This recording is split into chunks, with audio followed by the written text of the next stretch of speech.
Hey all, we're here with Murphy, the mighty fucking Murphy from Blessed Black. If you don't know them, Blessed Black is such a badass fucking band in the North Kentucky, Cincinnati area that it's like a doom stoner. And to me, I hear like new wave of British heavy metal hints kind of woven Hey throughout man, it. what's up, dude? How you doing? Good. Hey everybody. So yeah, I could hear some of that. I think. I mean, I definitely love new wave British heavy metal. Bands like Satan are particularly. Actually, I saw Satan a couple years ago in the Louisville area, and they were incredible. Yeah. Even like up to like Night Demon and stuff like that, like the newer bands. So I dig that stuff. It's not necessarily something that I try to put into Blessed Black, but I'm sure it comes through just like everything else. Yeah. Well, like little hints of everything. And You know, it's the guys in the band and myself. We all listen to a lot of different kinds of music. I mean, like a ton. Like we're all over the place from everything from jazz through like the heaviest, most brutal death metal ever. So you kind of just pick and choose where you're taking your influences from, and everything gets blended up and spit out and becomes what it is. yeah, for sure. So I want to just kind of touch on your voice for a second. I made my daughter listen to some Blessed Black yesterday, and Oh, poor girl. she's always got headphones on, and your voice came on, and she goes, "Oh my God, he has got such a great voice." And I'm like, "Hell yeah." Well, that's really sweet of her to say, man. So this is the first band I've ever fronted. I've been singing since I was a kid. Grew up singing, grew up around music in a family that was musical, but no one else played instruments really. But like everybody was like, there was always music on in my house, and my mom and dad singing along to different stuff. And um, I've been singing since I was old enough to figure out how. I did a few bands in the past where I sang backing vocals or like where I might take a verse or a chorus or something, but this is the first time I've ever fronted a band ever. So I really appreciate that, man. It's tell your daughter I said thanks, and I appreciate anybody that has nice things to say about what I do. I'm still feel like I'm finding my way a lot of times. I'm trying to figure out things along the way. And I think you can hear that a little bit if you listen to our early stuff all the way up through the current stuff.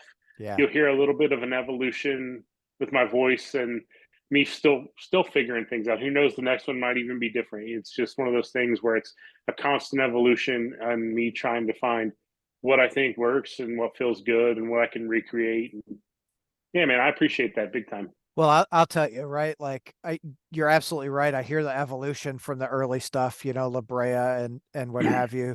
Like Seasons Volume One, it feels like you really starting to come into it. And then what you sent me is like, holy fuck, like it's still really good. And I feel like you're a lot more confident with that stuff than even, Seasons Volume One.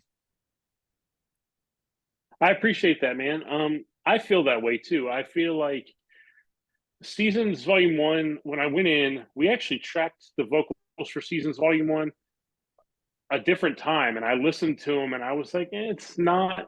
I wasn't feeling it. Like it was kind of more along the lines of what I did on the first album and on La Brea and things like that. A little more rough, a little more pushed, and it's just the more I listen to it, I'm like, I don't think it's what I want to do, man. So I actually sat with our producer Neil Turry, who owns Amish Electric Chair Studios, where we record, and we kind of just talked like, I think I'm going to try something different. So I just went in the booth and kind of just used my natural voice that came out without pushing, without trying to sound like anything. I just let it out, like let it be what it was. And at first I was really nervous about it. Like I wasn't sure if people would like it. I wasn't sure if it was good. But Neil was actually really reassuring. He's like, listen, man, change is hard. It's gonna feel weird. You're onto something here. You should stick with this. So we put it out, and I think people have responded really positively to it. And I really do think that. So this time when I went in to record volume two, which you're one of the first people to actually hear volume two, We'll be dropping the first single soon. We'll be making some announcements about that soon. So if you don't follow us online, please do so you can find out, because we're going to be dropping some new stuff here soon. When I went back into track with Neil, it was like, hey, listen, we were there last time, but I want to expand on that a little more. Now that I've been doing that live and singing these songs live for a while, I feel like I'm a little more comfortable doing what I need to do. And man, it was the easiest sessions I've ever had as a vocalist. I mean, we breezed right through these songs.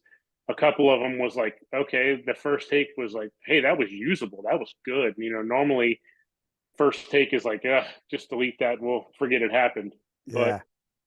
yeah, man, we had some magic in the studio, and it felt really good. And I lean on the guys in my band a lot for. I'll send them things like, "Hey, do you think this is good? Is this worth keeping?" Because if they're not in the studio with me, that is. Like when I did the vocals this time, it was just me and Neil, and I trust them probably more than I trust myself. Honestly, a lot of times, I'm in a band with these dudes, and I love all of them, and they all have impeccable taste, and I just feel like sometimes I'm a little too close to it, so I'd rather hear what they have to say. And I sent them over what we did, and they're all like, "Dude, this is it." So yeah, man, I really, once again, I appreciate all the kind words anybody has said for us, particularly about my vocals, because of this being a new kind of venture for me. It's really nice to get some validation that I'm doing something right. So I appreciate it. Hell yeah, dude. You absolutely are. I mean, obviously I've only seen Blessed Black the one time with Fairy Ring, but fuck, man, that I'm really glad you came up for that, man. That was a really fun show. That was a yeah. really cool show. I was really impressed the whole way through, right? I was a, Fairy Ring fan, Dude, prior they're anyway. they're such a special band. Yeah. I tell people about them all the time. I feel like I'm always talking about those dudes. Like they have their own. It's difficult to stand out in the kind of genre we play in, kind of the doom stoner rock genre, whatever you want to call it. But like the first time I heard those guys, I was like, oh, this is good. And then the first time I saw them, I was like, oh, Yeah.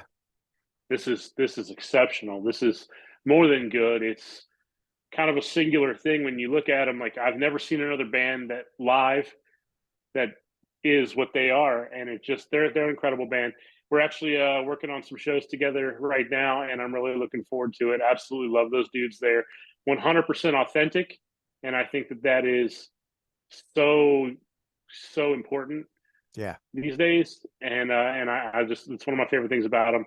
And yeah, can't say enough good things about the Fairy Ring dudes.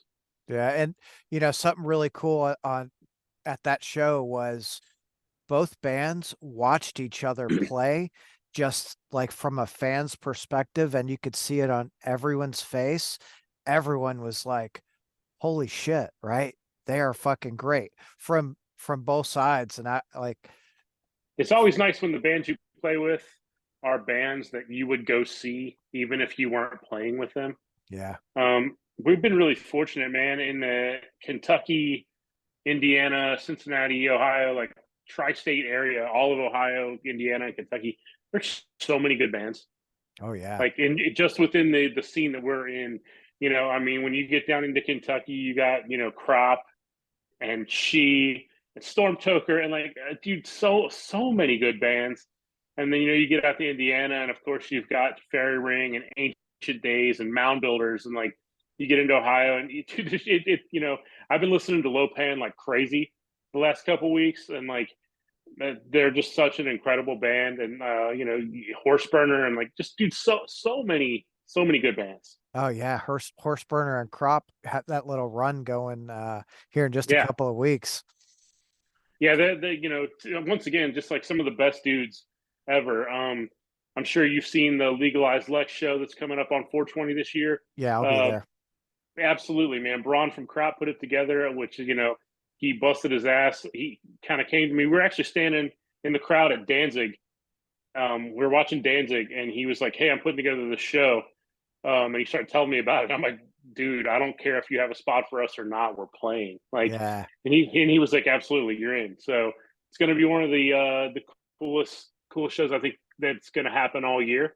and I'm really looking forward to it. Killer. Yeah, I've got him. I think he's coming up in a couple of days. I'll have a conversation with him too. I actually, so I'm a big spot. Yeah, gotta love Braun, dude. One of the best Yeah, dudes. I'm a big Spotlights guy. I don't. Do you know Spotlights? No, I don't think I'm familiar with Spotlights. So uh they were based out of New York. I'm gonna call them a New York Okay. band, but they do like this doom shoegaze. I I Oh, fuck cool. I'm fucking in love with them. So I went to see him. Let me see. I got to think. The whole weekend was like I saw Deftones, Gojira like Friday night and Saturday night, and then went to go see Spotlights on Sunday night at Green Lantern in Lexington. Actually, Yeah, I love the Lantern, man. It's always a good time. Crop played, and I was just like, hell yeah! It was Crop and Bad Wires and Spotlights. That sounds like a killer show. It was fucking great. So I actually met Braun that night. Weird meeting meeting musicians at shows because I met you at Cattle Decap. Yeah. I was we were down at Cataly Cap. That's my wife's favorite band. So we drove down just to see them. It was awesome. Cataly Cap's incredible. Yeah, So every time. So let's touch on like you said you were singing from an early age. yeah, What artists or what really motivated you to get into music? dude. So Elvis Presley was like a religion in my household. Was not optional. You were an Elvis fan if you were part of my family. It was just that's how it was. I can remember from I can't even say I remember. I remember my mom telling me about it as I got older, but when I was a child, like probably 5, 6 years old, man, like um my favorite song was Suspicious Minds by Elvis. Hell yeah. And so I would have her put it on the record player and I would like sing along to it. At the time I had no idea what I was doing, but as I got a little older, I started getting in. So my older sister, she's about 9 years older than me, and she was into like a lot of the hair metal of the time. I was born in '81, so my sister being 9 years older, she was at the peak high school years when hair metal was a thing. So I remember like a lot of times like I would hear stuff from her, Guns N' Roses and Wasp Oh was like yeah. the one that stood out, man. Cinderella honestly stood out to me early on for the vocals. I remember thinking Tom Keeper had the coolest voice because he had kind of a gravelly voice, which wasn't common in the hair metal scene. Most of those guys had kind of more of a pretty voice, and Tom sounded like he had been drinking whiskey all day. Yeah. And I thought it was cool, and I still to this day think Tom Keeper's got an incredible voice. And then Motley Crue and all those kind of things, and um, I didn't really get into wanting to play music until I got a guitar at like 10 years old because I just asked my parents for like a whole year, like, can I get a guitar? Can I get a guitar? And so they were like, we were pretty poor when I was growing up. So like they saved up and got me a guitar, and it was like, this is your Christmas and your birthday this year. So I really hope you like it. And Oh yeah. I kind of fucked around with it for a few years. And then when I was like 13, 12, 13, I discovered like punk and grunge. And I remember hearing the Misfits, and hearing Soundgarden and Alice in Chains, and just being like, "Wow, okay, this is something that is hitting me a little deeper than music has even hit me before." And maybe I should figure out how to play this guitar. Yeah. And singing wasn't even on my radar at the time. Like even though I had been singing, like I sang in choir as a kid and in school and stuff like that. Like, but it just never really occurred to me to like front a band. So I just learned how to play guitar, and I started really taking guitar seriously around like 14 years old, and just started my first band when I was like 15 or 16 with my friends playing terrible punk songs and like covering the Misfits and the Ramones and stuff. Hell yeah. Um, That's how I think that's how everyone starts out, you know? right, right. Everybody had their first just like terrible band where your parents were just bummed out that you were practicing at their house, and Yeah. Oh yeah. but like my parents were like they were always pretty chill with everything. Like they were like, hey, listen, it could be worse. You could be like out doing something stupid, so that's fine. Like little Yeah. did they know I was still doing So stupid shit just in between. we all were, right? It's you got to have the balance. Right. And with like early high school years came like I started skateboarding, and like so I got into like a lot of skate punk, a lot of Fat Records, No Effects and stuff like that. Oh yeah. Lagwagon, No Use for a Name, all those like Fat Records skate punk bands. And dude, like a revelation, and I don't use that word lightly. Like a revelation for me was discovering the first two Danzig records. Oh, okay. So, like, I still to this day, like, on just about any given week, if you have me give you my top five records, those two are going to probably be in. Okay. Danzig 1 and Danzig 2. Um, Literally, I think they're flawless. I think they're perfect records. And so, that kind of pushed me into more like, okay, punk, but also metal. And I started thinking about, like my metal roots when I was a kid, listening to Metallica and Megadeth and stuff growing up. And I remember my sister introducing me to the Toxic Waltz, Oh yeah. showing me Exodus. And like, and it's funny because now like I work with Exodus and as a tech. So like, it's cool how full circle it all came. Dude, But I fucking love Exodus. yeah, Exodus is like upper echelon, one of the best thrash metal bands of all time. Once again, just a purely authentic band. They do what they do and they do it well. And also like just some of the best dudes. Like I absolutely am super lucky to. You always hear like don't meet your heroes, don't meet your idols and stuff. I grew up loving Exodus, and I call those dudes my friends now. And I have nothing bad to say about that. They're all great dudes, and I can't think of a single thing that I would want to say bad about any of them. That's fucking awesome. I met 2019 I met Gary Holt, Yeah, and it was on my birthday, and it was like I did it on purpose. Early in the year, I bought meet and greet for Slayer on my birthday. I was like, we're going to West Virginia. It's my birthday. We're doing dude, this. fuck yeah.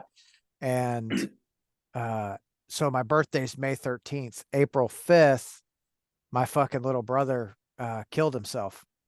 Oh man, I'm sorry to hear that. So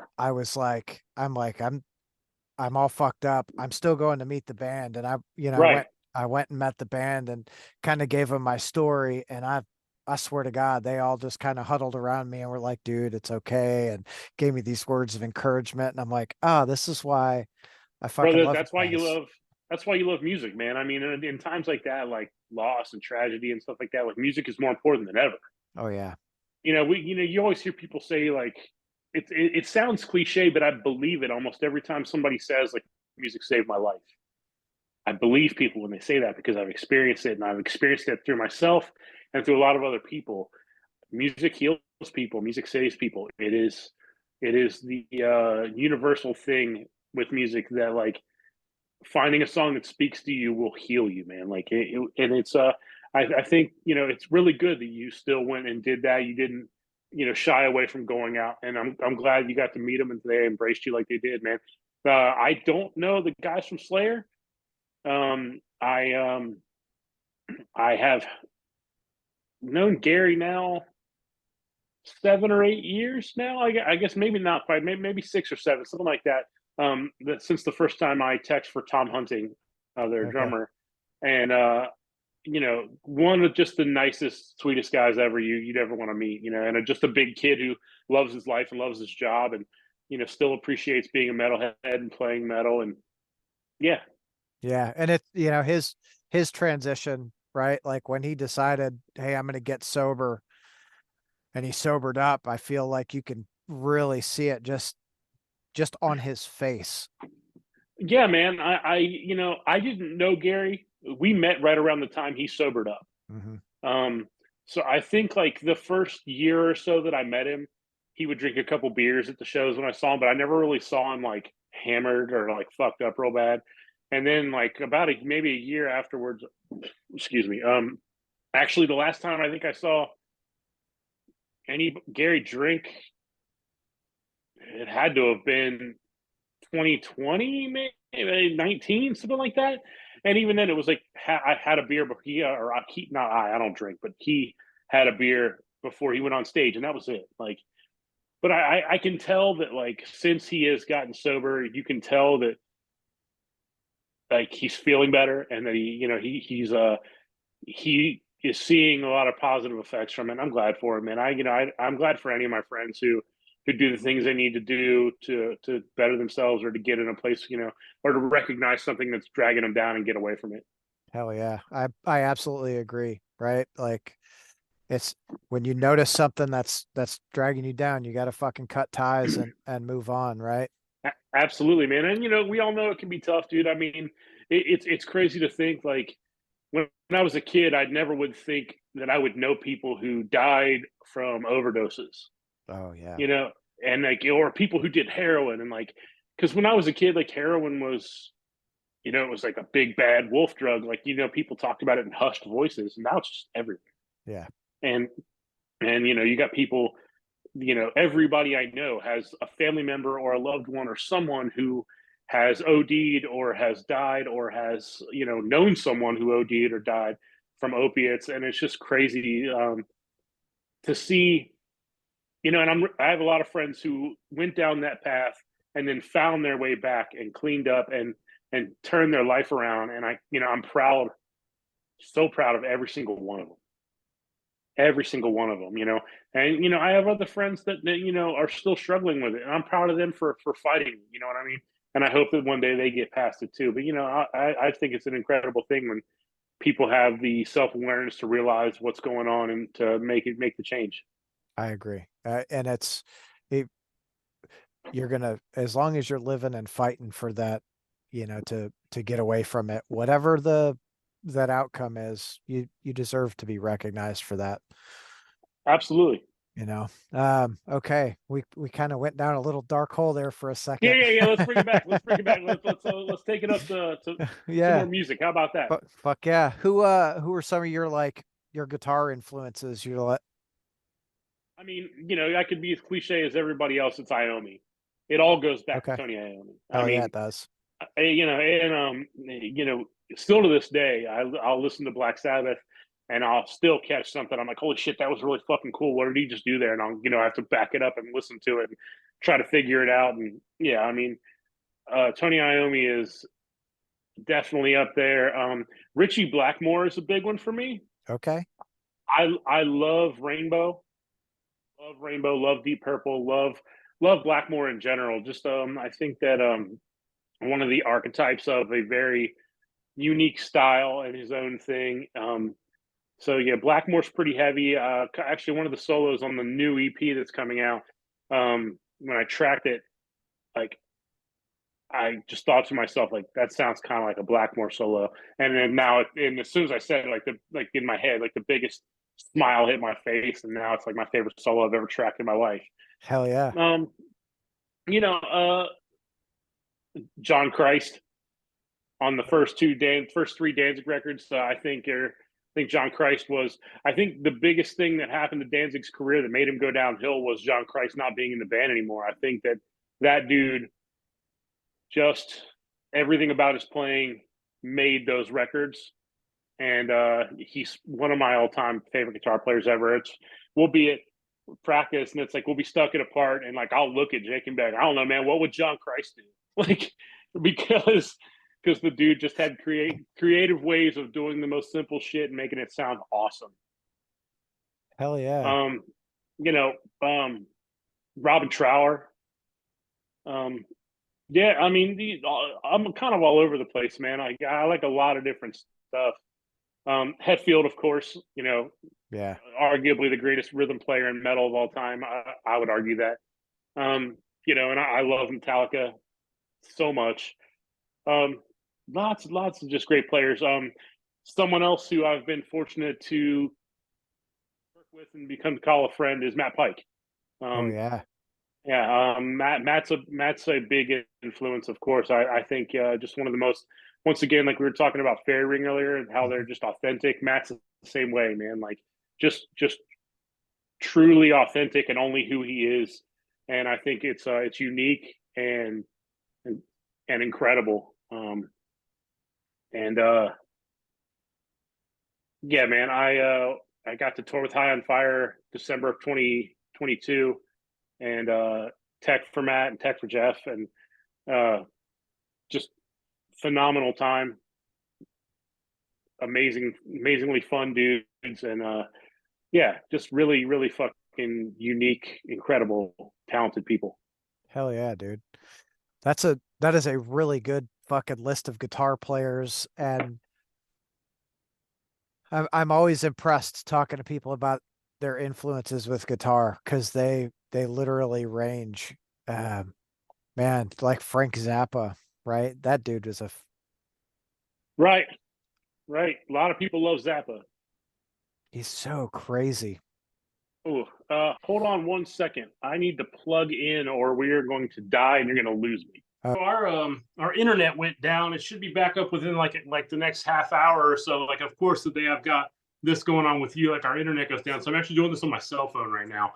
Hell Yeah, yeah. we just talked to the internet provider like an hour ago, and they're like, "Well, it might take an hour to 2 hours before it comes back up." It's like, "Well, thanks, guys, cool."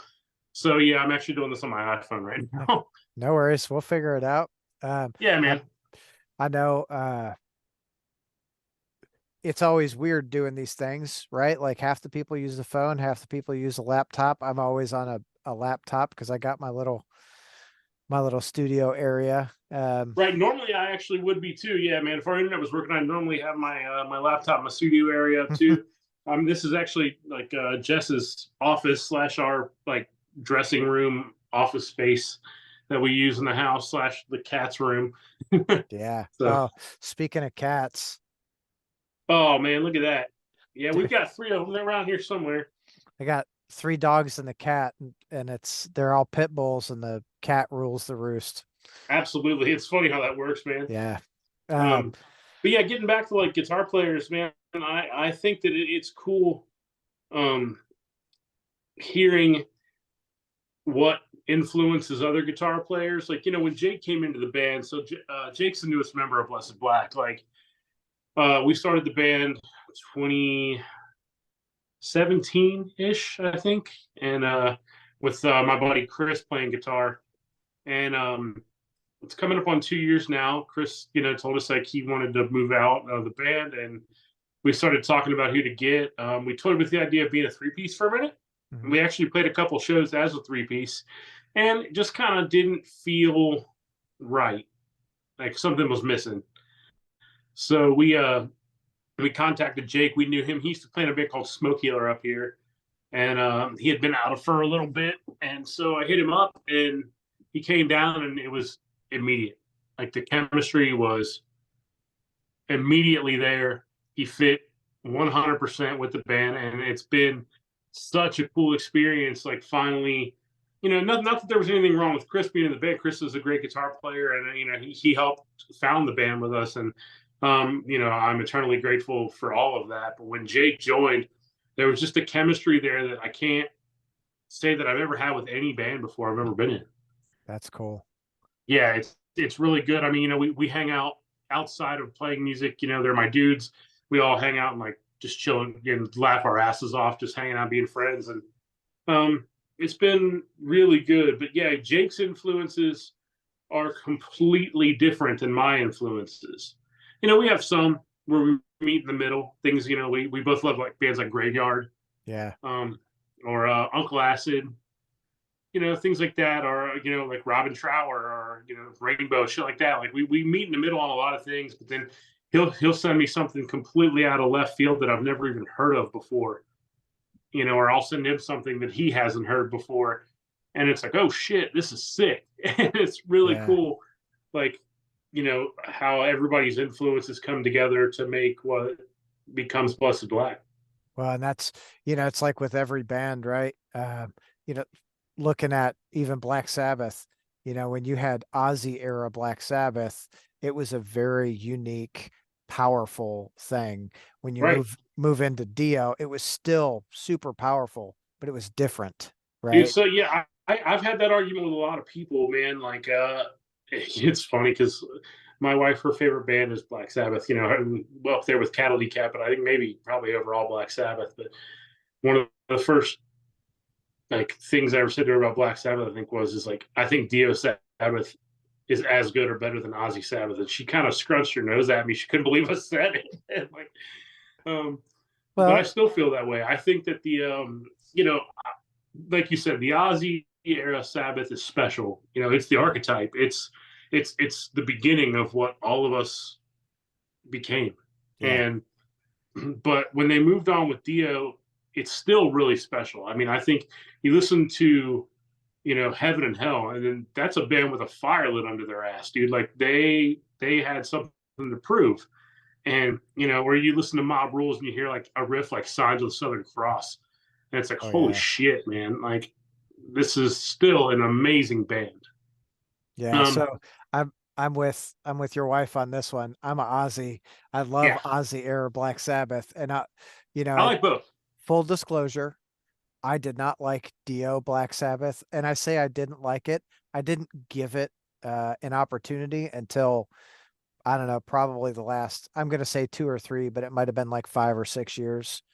Um, Yeah, I've been and slowly like trying to wear Jess down. Like every yeah, now and then she'll be like, actually, this is a pretty good song. Like, yeah, yeah, there's some really good songs there, and it's not Dio era Sabbath is not bad by any means, right? no, it's still Black Sabbath. You know what I mean? Yeah, And the first few Ozzy records are incredible.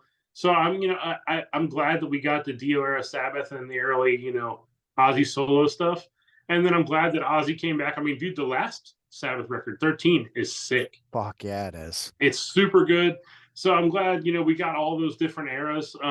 I've heard they're even talking about putting out some of the Tony Martin era Sabbath again, like re-releasing a lot of it. Which Okay, there's definitely some good stuff on there yeah, too. But Dio era Sabbath, Black Sabbath with Ozzy and Dio, I both think are amazing bands, just slightly different. You know what I hmm mean?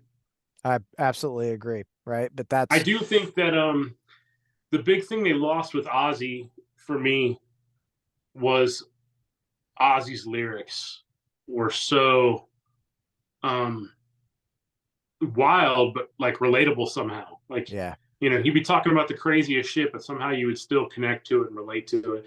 Whereas, with Dio, he's singing about a lot of high fantasy stuff, and some people just can't dig that or connect with it, and I can understand yeah. that. Me being like a fucking D&D nerd growing up, like I connected with it immediately. Uh, So well, I was never a big D&D guy, but I always dig the fantasy stuff because it's yeah, that's what drives us, right? Some sort of fantasy or dream or whatever. And I don't know. I fucking love dragons. So I'm like dragons and knights and shit. Let's just fucking do right, it. sick.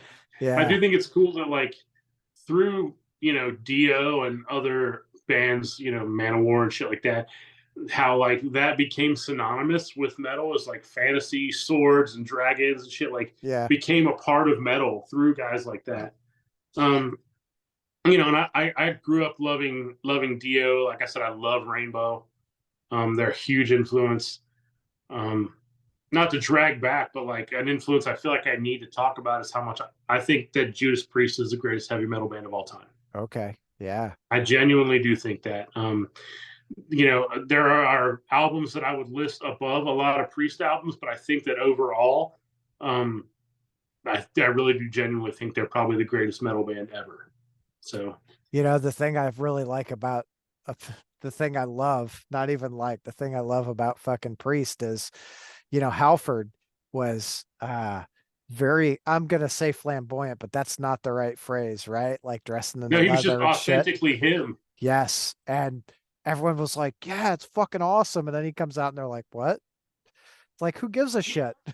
Yeah, well, and I think it's funny. Yeah, Halford was like, "I'm just gonna be a leather daddy on stage," and everyone was like, "Yeah, that's totally just heavy metal. It's Yeah. just metal. He's metal."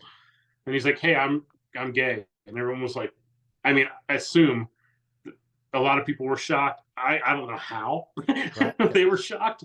Well, I mean, when you look at it, like he was never hiding anything. Right. He just wasn't talking about it either. But I think that Rob Halford is an absolute treasure of a human being.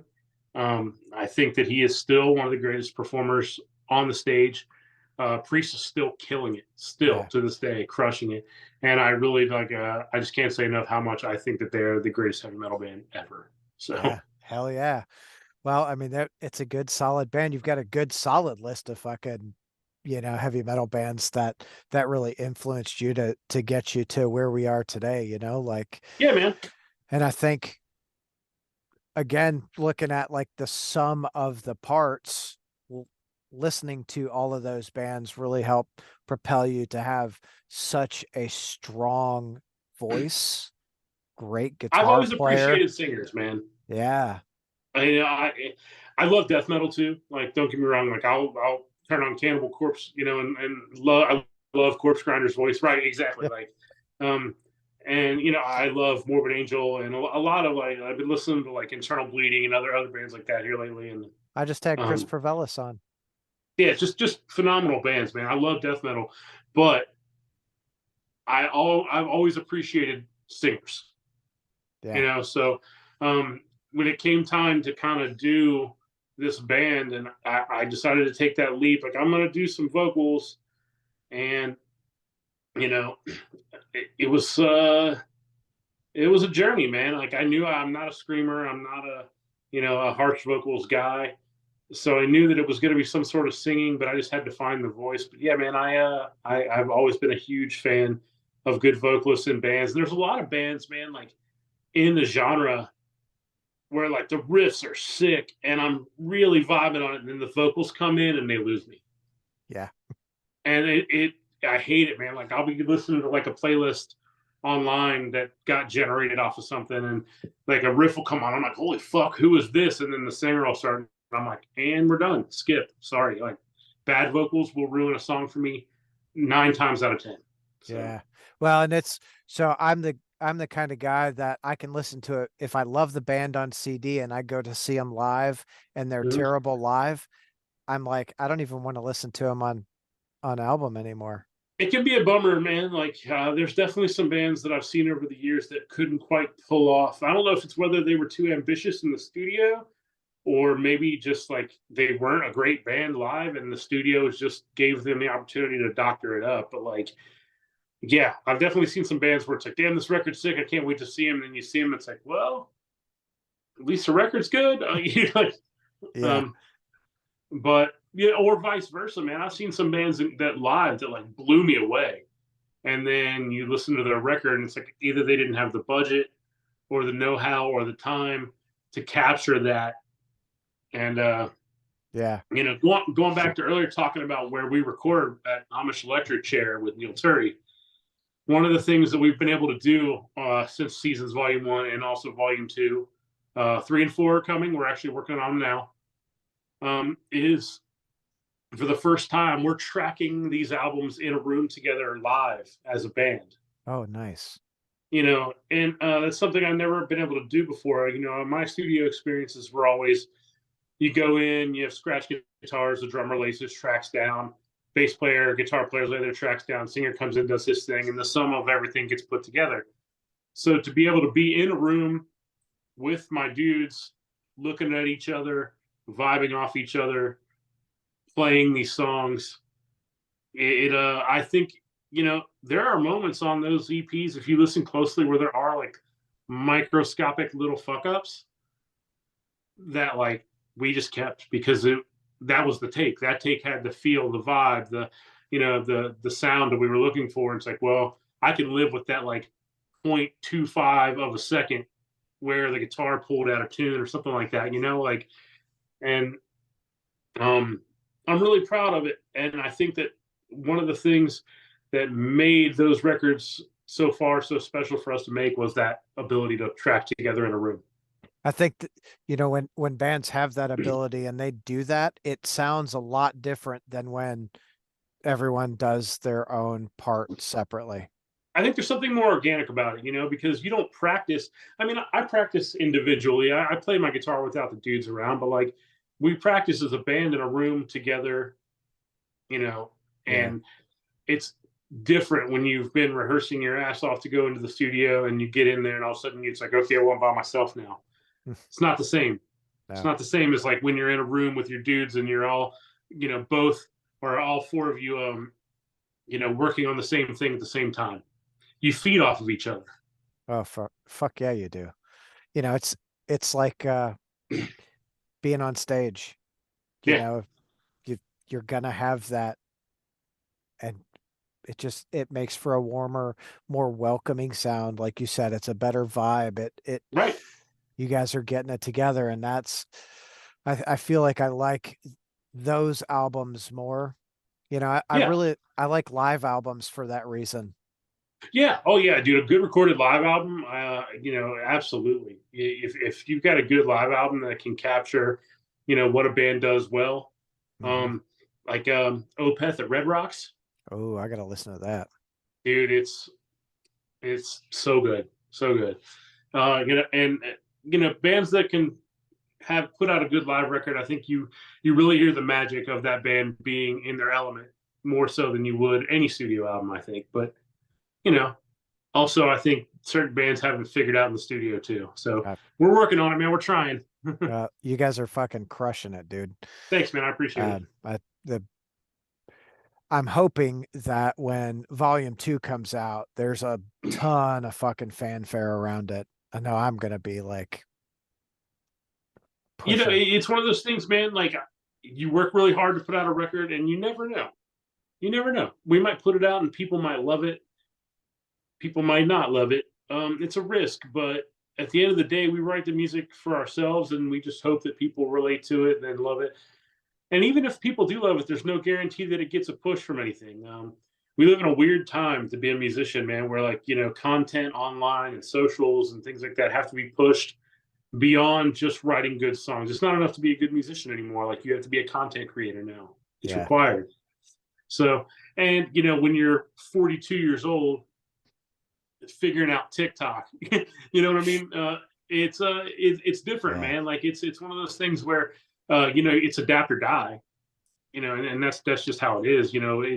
It's not like it is anymore, or it's not like it was in the '90s when you could be a good band and that was enough. right. If you were a great band with a good record, that was enough. It's not anymore. Now people want to be entertained at every avenue, and we're doing our best to try to bring people what they need. So Well, it's I, not even I'm be hopeful. I don't think it's being entertained at every avenue. All it is just a constant reminder, right? It's constant Just branding. a constant poke in the face, like, hey man, Yes. we're here. Listen Yeah. to this. Yeah. Which, it feels a little disingenuous at times, but it's a part of being a musician now that we either embrace it or you fall by the wayside. So we're doing our best to try to keep up with it. Hell yeah. Yeah, I think everyone is. I mean, that's, in my business too. It's you got to be in front of people all the time. Uh, so you learn. And here I am. I'm a little bit older than you, and I'm like, dude, I hate email. I don't want you to email me. I don't want to be all over Facebook and Instagram and TikTok Right. and Right. but it just kind of is what it is, Like I said, man, it's adapt or die. You either figure it out or you get passed up. for sure. And I see some of these young bands coming out. There's a hardcore band from up in like the New Jersey, New York area called Gel. Do you know Hmm, Gel? I do not. I met them. They were on the High on Fire tour I did, and their content is killer at all times, and it's like they know exactly how to present themselves. And I feel like at their age, it's been a part of their life since they started. So it's not a learning curve so much as it is for dudes like me who came up playing music in the '90s when you still had 8x10 promo shots and an actual physical press kit when you would send to clubs. Yeah. So things are a little different, but like, I'm trying very hard, man. And the guys in my band, we're all trying to really put a push behind this in every way we can because I really do think that the songs are there. I'm really proud of the songwriting. I'm proud of what we have become as a band, and I do want people to hear it. I want to get out and get on more stages this year. See some time on the road this year. Not a lot, but just some, and you know, just continue to put out good songs and try to evolve as a band. But I really want people to hear it, so I'm going to do my best to fucking everybody poke it until we can anymore. It's so easy to build, but it's so hard to build. Like if you've got 1,000 people on your friends list and they all love your song and they all share it, you grow exponentially. Yep. But people are bombarded by music every other day constantly. So to get that 1,000 people on your friends list to share your song and buy your album and, buy your t-shirt, there's only so much time in the day and so many dollars in your wallet to spend. So it's hard for people to juggle which ones they want to. So I'm appreciative for every single person that gives us their time, gives us their money, gives us their attention, who talks to us, people like you who, Yeah. I meet at a show and, and we talk and, we continue to stay in touch. And then I see you at a show and you come to see us and I'm appreciative, super appreciative of everything everybody does to support us and show us their love. I'll, I'm going to send you a little thing that someone sent me about like social media that you might find useful. Okay, cool. Yeah, I love that. Hell yeah. So the band, so when it started, what made it come about? So let's take it way back. So Ray, our drummer in Blessed Black, he was the drummer for my first legitimate band when I was 17 years old. Um, when I was 17, I was in high school, and a dude that I had met that year, he had just come to my school, mentioned that his older brother played drums. And I was like, we should start a band. And we did. And that's how I met Ray. I was 17. He was 21 at the time, already married, already had a house. So, Shit. yeah. So, like, we went, that's where it became like my new home. I was at Ray's house every day and we just jammed every day and played.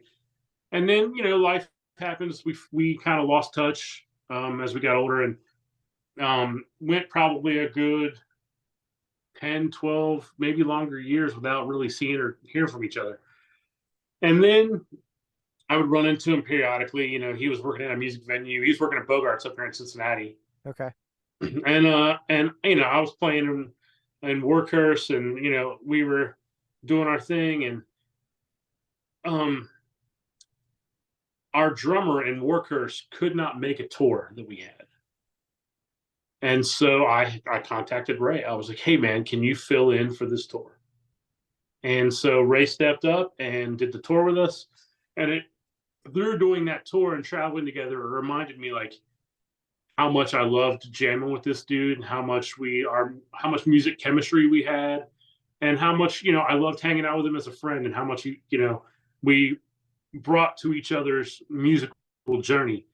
And so at the end of the tour, I was like, hey, man, I have an idea for a band that I've been working on in my head for like 10 years. And I have some riffs. I'm going to send them to you. Maybe we can jam on them. I hit up Chris and I was like, hey, dude, I got these riffs. Do you want to maybe try to start something? And that's how Blessed Black came to be. Hell yeah. Yeah. Originally, Brad, our bass player, was my first choice to be our bass player. I reached out to him. He was too busy at the time. So our buddy Jens came in and actually contributed a lot. If you listen to our first record, Beyond the Crimson Throne, like Jens wrote a lot of riffs on it, man. Like he was a great songwriter and bass player. And then he came and was like, hey, I'm going to move. He ended up moving to Las Vegas. So at that point, I reached back out to Brad and it was like an immediate, like, hell yes, I'm in. Hell yeah. Because he had seen us, he was a fan of what we were doing, and he had freed up some free time. So he was like, yeah, I'm in completely. And so, yeah, that's when I really feel like the lineup started to solidify. But yeah, a lot of it just came back to me wanting to jam with Ray, and I had been, touring and playing in a thrash band for years, but my everyday listening, is more 70s rock, doom, and psych rock and stuff like that. So I'd always wanted to do something along those lines and just hadn't been able to put it together until then.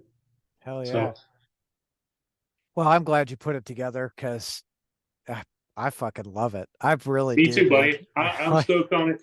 It's cool to be in a band you're really stoked about, man. Every time we leave the practice space, I'm like, God, that was fun. That was cool. So it's nice. It's really good. I appreciate it once again. I can't say enough I, how much I appreciate your I support. I think it keeps the fire, it keeps the creativity. It's like, oh man, that was really fucking badass. What, what can we Yeah. do to make that better? Or what, where can we use that badass riff in, you know? Fuck yeah. And the live show was fucking fantastic too. And that's I appreciate that, man. We were trying real hard. I had just come off being sick actually that week. So I had been trying. I'm a very loud speaker. I talk a lot. I never fucking shut up, honestly. But like, I had to really try to rein myself in to save my voice for that show, and I had just enough to get through it because right at the very end of the show, like we were like unloading gear, and my voice was toasted. wow. Held out just long enough. Awesome. That's all we can ask for. Um, so let's talk about the plans for the year. What do you guys have going on? Well, new EP. You heard that. So the way we've been doing these new EPs, there's 3 songs at a time. You're gonna get and they're based around the seasons. So you get seasons volume 1, volume 2. They're all based around the time of the year that I wrote the lyrics or we wrote the songs, and we're moving through them with the ultimate goal to be all 4 seasons pressed into one physical release together. Hell yeah. Um, so the 4 seasons EPs will just become the seasons anthology. You know, if enough people, out there can fall in line and show some support, we would love to do a vinyl if it's financially feasible for us. So we'd love to do like a double LP. But right now, for this year, just trying to write the 3rd and 4th volumes. So a lot of writing, a lot of woodshedding in the practice room. Um, and then, trying to play shows, man. We're trying to expand. We've played plenty of times here in our local area. We're trying to get a little more out of town, start doing a lot more regional stuff. Cool. Maybe even a short tour, like 7-10 days, something like that. Get out and just try to get on the road a little bit. Take it to the people. As many people show up, you know what I mean? Hell yeah. Well, I mean, obviously you guys are playing Lexington in April, right? I'm sure. Yeah, we're actually working on some stuff around that too that we'll be announcing here soon. Cool. Right on. Working on some stuff for summertime.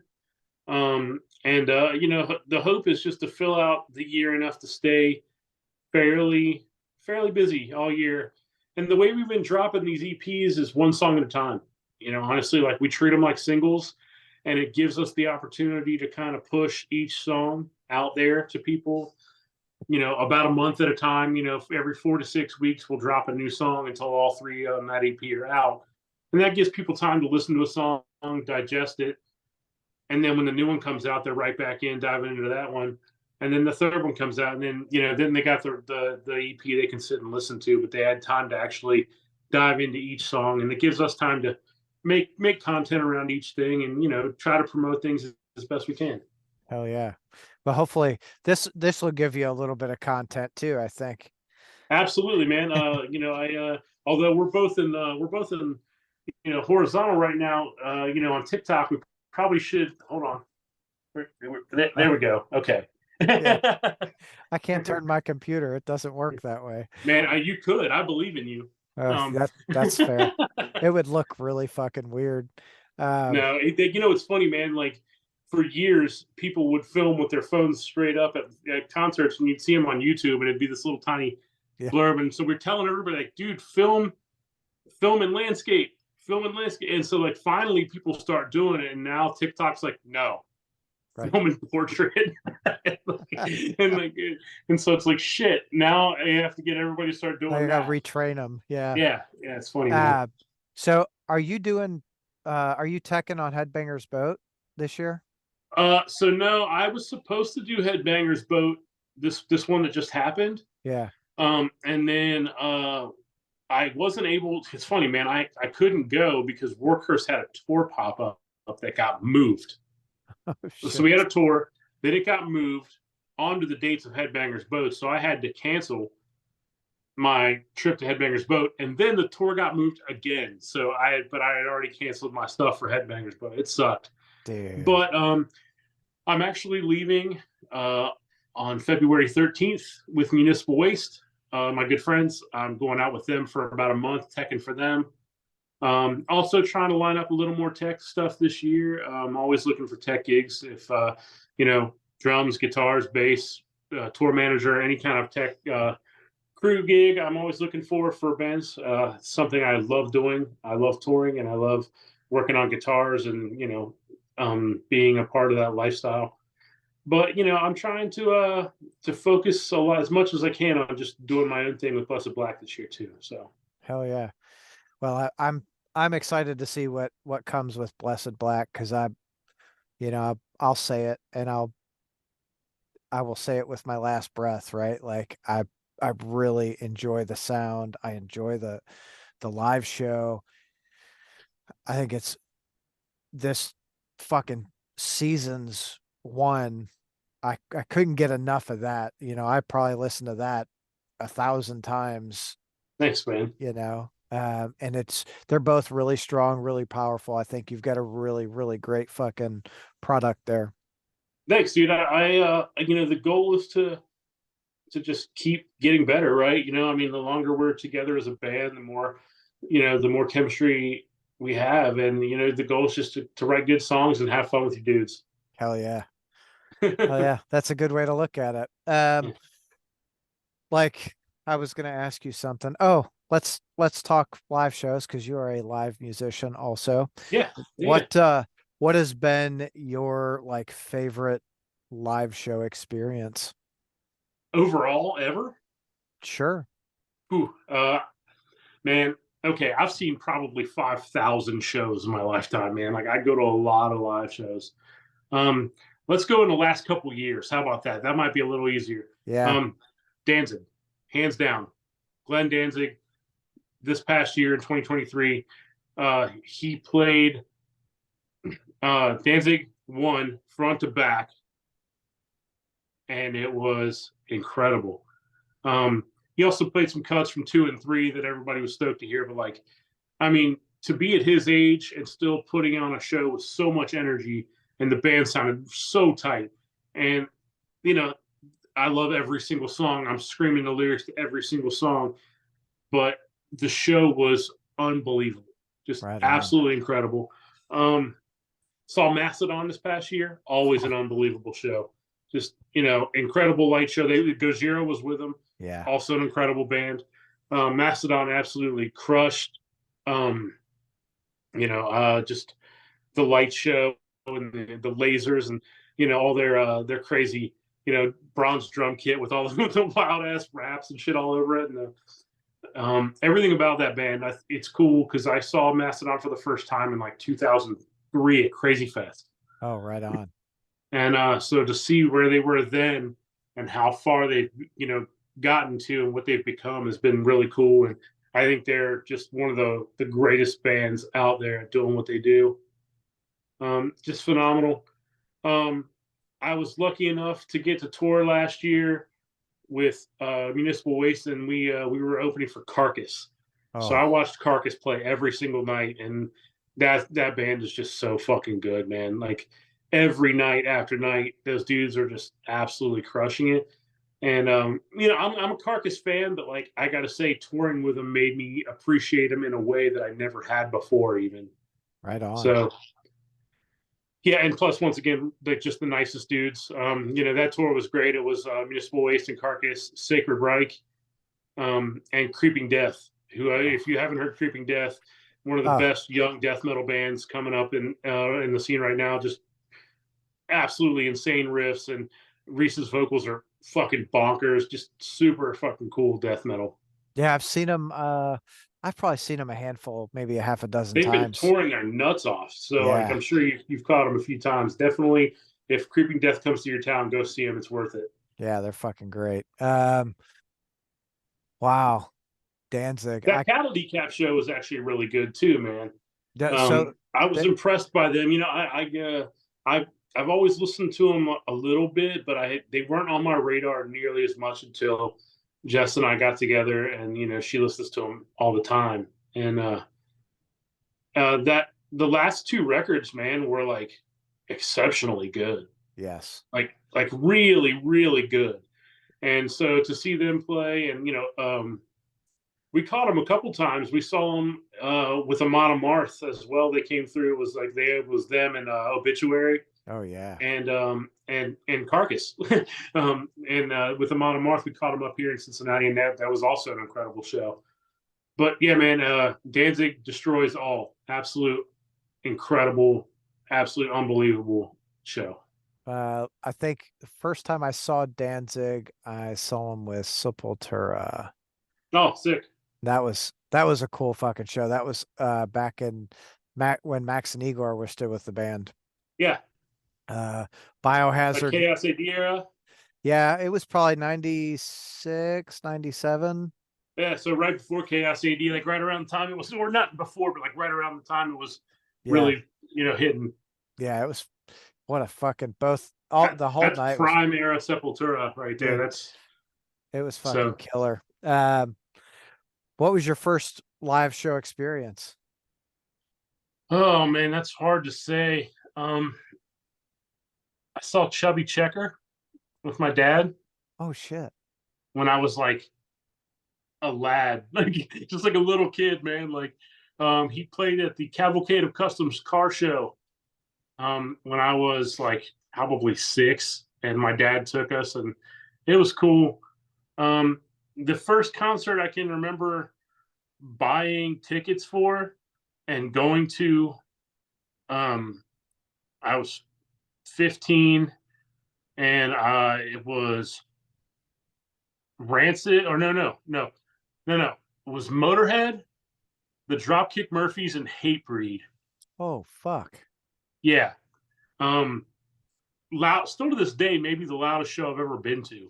It was at a club called Annie's here in Cincinnati, which is, not a big club at all, man. And like, yeah, Crazy Bill. I had never heard of Hatebreed. Of course, everyone knows Motorhead. Yeah. And Dropkick Murphys, I knew who they were, their first album. But like, unbelievable show. Dudes getting fucking annihilated left and right in that place. And Oh yeah. I was just a young kid. I wasn't even technically old enough to be there, um, but I had some connections that were allowed me to get into the club. Hell yeah. um, and then later that year, I saw No Effects. I was like, I just got my license and just got a car. I was like 16.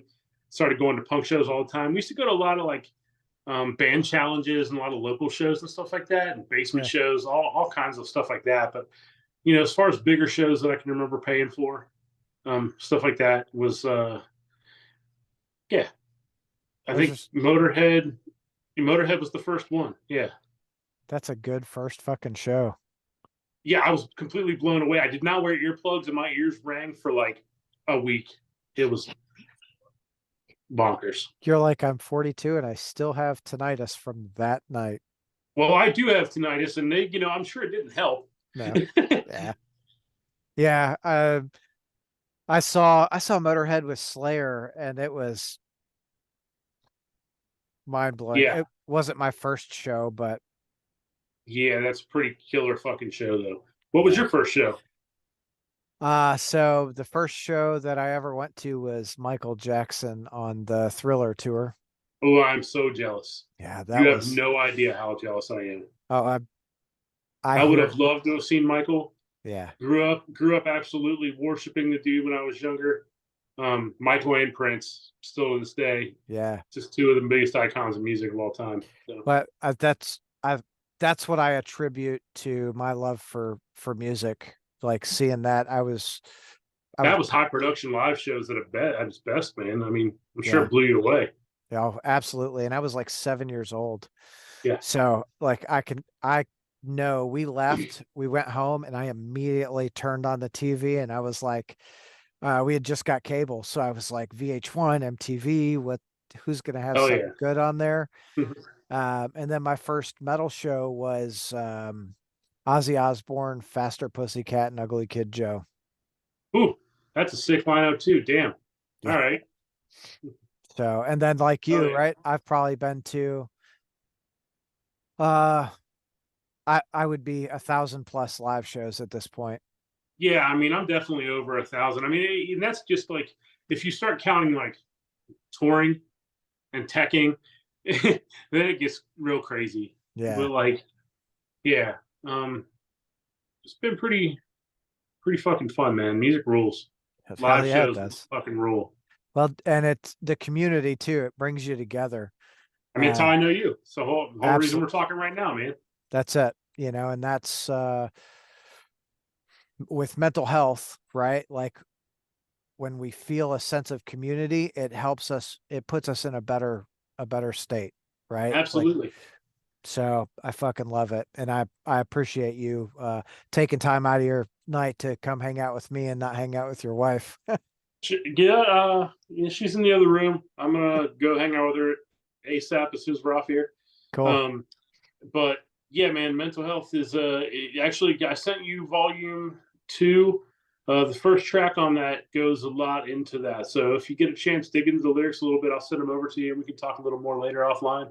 Hell yeah, dude. I'd be happy to. That's mental health, obviously, with my little brother connection and my Yeah, my nephew in 2016 took his life, and it's like, man, I'm so sorry. so it's like, I mean, it I appreciate the thought, right? It is what Yeah, it is, and it really yeah, helps drive me to like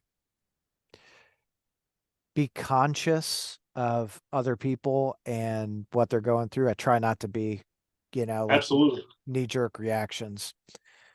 Dude, Um, thanks for so much for like taking the time out of your day and doing this not just with me but for everybody you've had on, and like putting forth the effort to help get music out there, especially smaller bands like us. We need all the help we can get, so these things are really important to us. I can't say thank you enough for taking the time to bring me on and let me ramble and be long-winded about music and cool shit. So yeah, it's fun though. It's fun for me. I fucking love yeah, it. I could talk music all night long for fucking ever. My wife's like, absolutely. shut up already, get away. I'm like, which is funny because she's a hippie, and I'm gonna tell you a story. I love goat whore. I'm a big goat whore guy. Sure. So we went to it's 2019. We went to Brews and Brews in Michigan. Hmm. This little festival with the Convalescence, Battlecross, and Goat Whore were like the three Gotcha. headliners. My wife, big Grateful Dead, Dave Matthews, and I'm like, okay, whatever. So end of the night, Goat Whore takes the stage. I'm like, hey, we're going up there. So we go right on the fucking rail for Goat Whore. We leave. She goes, holy shit, they were so good. I'm like, yes, they Yeah, fucking were. that's awesome. So, all right, I'm gonna ask you final thoughts for the night. Um, Final thoughts for the night. Uh, Man, m- music has allowed me to meet probably 90% of the people that are important to me in my life. And, coming back to community and things that are important. Um, if anybody sees this and you want to talk music, or if you like what we do, please reach out. Like, I love nothing more than when people take the time to tell me, hey, I dig this song that you wrote. Hey, man, like, I hear this influence in what you guys are doing. You know, More than ever, musicians that you like are accessible. And I think that people shy away from reaching out to, because it's like, if I send a message to fucking Metallica, it's not exactly the same thing. But when someone sends a message to Blessed Black, it means everything to us. Yeah. So, I think more than ever, I just want to say, like, thank you to everyone who has contributed to what we do, who has bought merch, bought records, showed up to a live show, taken the time to send us a message, shared us with their friends, because that's the only way we grow. Reposted our stuff, commented on our stuff to feed the algorithm beast and everything, man. Like, it's all appreciated. And I just want to genuinely say thank you to every single person who's given us their time and made us a part of their day. And I hope they'll continue to do so. Fuck yeah. That was really awesome. And from a fan, thanks for putting yourself out there and writing some killer fucking tunes. And you know, creating for the world to enjoy. We're gonna do the best we can to keep doing it, man. Well, sounds great to me. Murphy, have a great night. Tell your wife I said hi. Hope you guys enjoy some time together, and Will do. we'll catch up soon. All right. See you in Lexington, man. Yes, sir. Later, bro. Later.